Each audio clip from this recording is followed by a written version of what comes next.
partir du déversoir de Krankaï, qui se situe au niveau de la dépression de Krankaï, nous avons l'émissaire, le début de l'émissaire, qui arrive au niveau de Mbouben sur 40 km. Donc, pendant tout ce tronçon-là, entre le déversoir de Krankaï et la station de Mbouben, on va construire des ouvrages de décharge pour récupérer les eaux de drainage des périmètres qui se trouvent sur le long du Djess.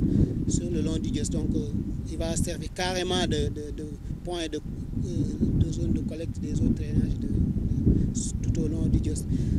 Donc, c'est une continuité, hein, parce que ce sont les eaux de la dépression de Krankaï qui sont drainées dans le Djess.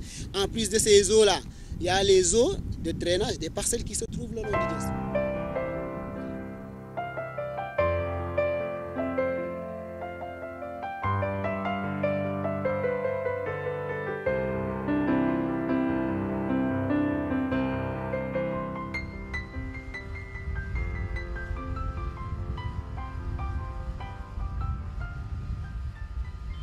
Pour les travaux du lot 3, il s'agit de la création d'un émissaire de drainage, des eaux d'un émissaire de drainage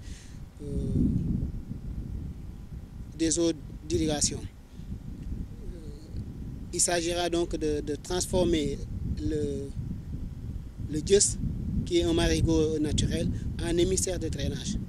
Et sachant que le Djess il servait avant de canal d'irrigation ou bien de sources d'irrigation des périmètres qui sont tout autour de la zone, il est prévu de créer 2 canaux compensateurs, en rive gauche et en rive droite du Djess pour permettre aux producteurs de la zone d'irriguer à partir de ces canaux-là, sachant que déjà le Djess ne va plus servir d'irrigation mais de drainage des eaux qui sont chargées. Donc le Djess ne sera plus un marigot, canal d'irrigation, mais un émissaire de drainage.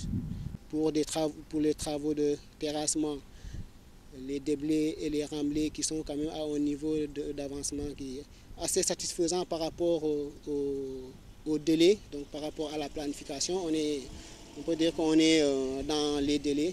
Oui, là où des avancées significatives ont été enregistrées, c'est au niveau des déblais de masse, qui sont assez importants aussi. C'est un volume de travail qui est important, mais actuellement, au niveau des déblais de masse, c'est des déblais dans des zones secs, on a suffisamment avancé, parce que rien que sur le canal compensateur, il ne reste plus grand-chose. Le canal compensateur rive droite, il ne reste plus grand-chose, et on envisage de mettre en eau les premiers 6 km avant le début de l'hivernage, donc pour permettre aux paysans qui sont sur cette rive, sur cette partie-là, de pouvoir aller en campagne. Par rapport aux ouvrages de franchissement, on est vraiment à un rythme assez intéressant.